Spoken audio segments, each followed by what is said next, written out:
वालेकुम नाज़रीन, आप देख रहे हैं अलर्ट पाकिस्तान। तो जैसा कि नाज़रीन आप जानते हैं आज हाफ़िज़ साद हुसैन साहब की रिहाई थी, तो हुकूमती फ़ैसले भी अदालतों के फ़ैसले भी हाफ़िज़ साद हुसैन साहब के हक़ में हो चुके हैं। तो अब हुकूमत की गुंडागर्दी देखें कि जब हमारे वकला जेल में पहुँचे तो उन्होंने हाफ़िज़ साद हुसैन साहब की रिहाई से इनकार कर दिया।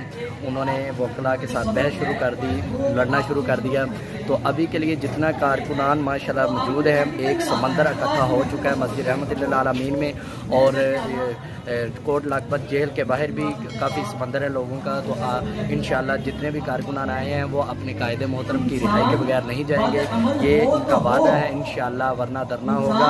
हम सब अपने कायदे मोहतरम के इस्तकबाल के लिए आए हैं, उनका इस्तकबाल करके उनकी ज़ियारत करके उनसे मिल के मुलाकात करके फिर इंशाअल्लाह हम यहाँ से जाएंगे। और तमाम आशिकाने रसूल से ये गुजारिश है कि वो दुआ करें, अल्लाह पाक रहम फरमाए और हमारे कायदे मोहतरम को रिहा करें। ये हुकूमत गुंडागर्दी कर रही है, ये तौहीन अदालत है एक दफ़ा, तो ये बहुत बुरी बात है, इस तरह नहीं होना।